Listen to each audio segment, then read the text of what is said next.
All right, this is not a hostage video, I promise. Today I want to get into kind of how hammer strength has really impacted the bodybuilding world. When you walk into any serious bodybuilding gym, you're going to see kind of the same machines. It's going to be hammer strength, plate loaded presses, rows, and pull downs. But what most of us don't really realize is how important these machines were to creating the modern world of training that we all know and love. So, how did one man and one company change the way that we all train?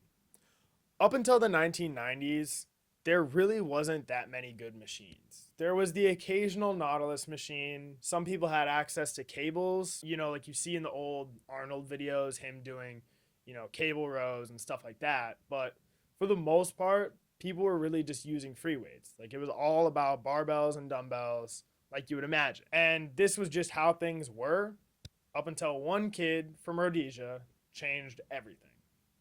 Gary Jones moved to the US at just 13 years old when Rhodesia fell with his family. And alongside his father, Arthur, again at just 13 years old, he started welding the prototypes for what would become the first Nautilus machines.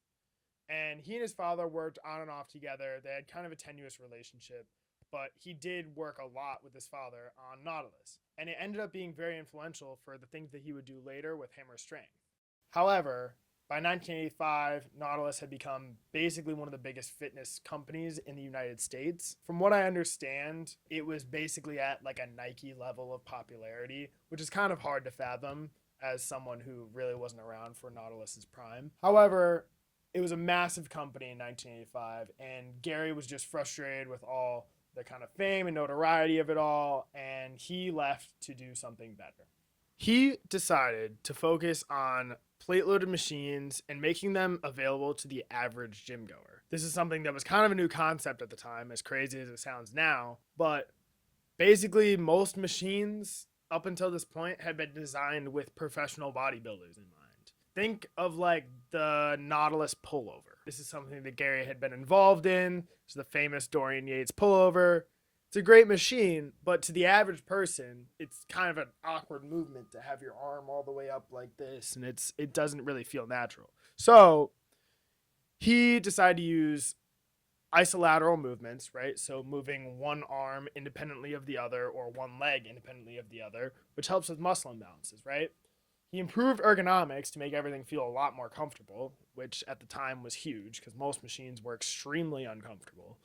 And then he also was really one of the first people to ever use a computer to model human movements. He actually had a funny animation, he says, of basically like a chimpanzee that would use his like digital machine models, and he would use that basically to model what a human would move like.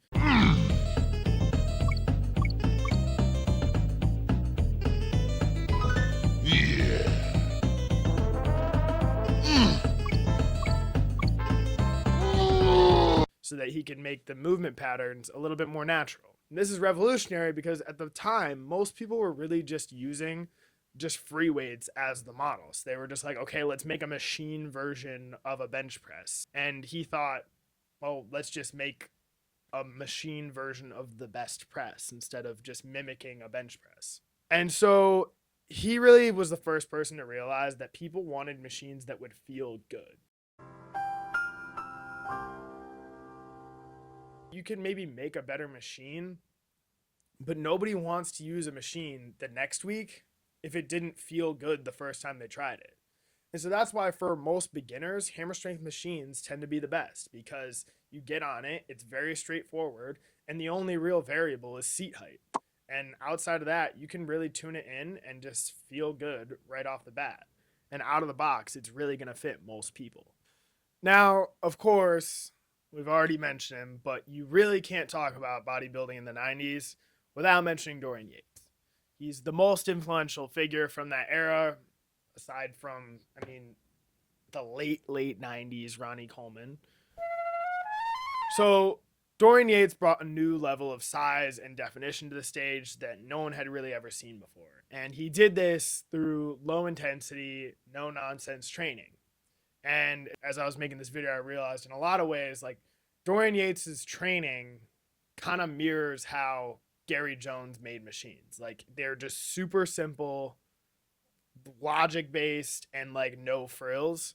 And it's all designed just to be reliable and work better more of the time rather than try and just be the best. While most people remember Dorian Yates for the Nautilus row that I mentioned earlier, there's also another very famous Dorian Yates back machine, and that's the Hammer Strength DY row. DY obviously for Dorian Yates. Now, leading up to the 1994 Mr. Olympia, Dorian Yates tore one of his biceps, and so for him, doing rows like this was no longer an option. He needed something that could essentially take his bicep out of the equation so that he could still lift heavy when he was hitting back. And so he called Gary Jones and had them make him a prototype. So he had this special machine. He would pull like this, and it worked. It worked really well. And videos, obviously in Blood and Guts, came out of him using this machine. And so gym owners start calling Gary, like, hey, man, like, we want to get this machine. This thing looks sick. Believe it or not, this machine takes off, and it's actually really one of the first machines I ever ended up using when I started a couple of years ago. And that actually is really cool. Like, researching this video, I was like, oh, that's cool. That like first back machine I really liked was directly from Dorian Yates. So since the 90s, Hammer Strength is still extremely popular. It's probably the most common brand that you'll find in most gyms.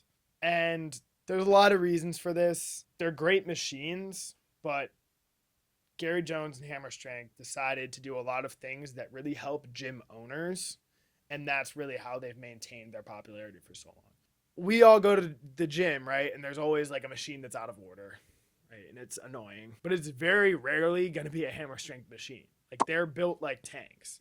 And if a part breaks, well, guess what? It's the same part on every machine. So it's very easy to get standardized parts to fix Hammer Strength machines. So that's why you see Hammer Strength machines from the 90s still going today, because all the parts are basically the same and they're designed to be interchangeable. It's the same with the seats, right? The seats and back rests and chest rests, they're all the same on every machine. You can interchange them.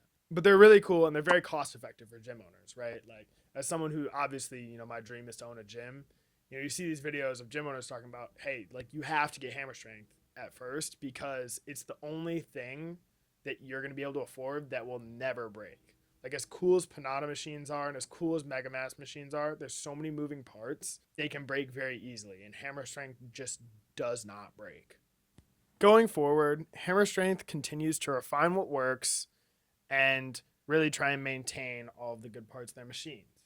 It's one of the unique things about Hammer Strength. They haven't changed anything that we like. They've only just tweaked the things that could be improved. And so their focus on refinement is really kind of what's leading them into the future. According to their lead designers, they're really just trying to keep things that are great around and then do subtle improvements from there. And that's really how Hammer Strength changed the way that we all train.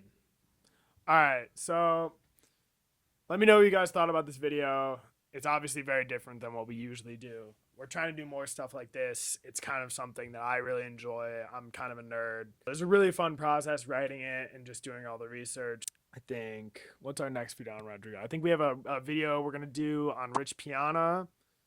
And then we also have one on the strength emphasis argument in science-based lifting. So we're doing all that.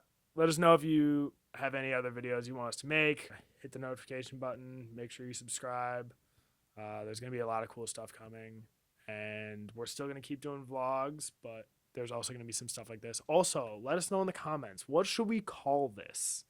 Rodrigo and I don't know what to call it yet. So if you have any good name ideas, drop them down below.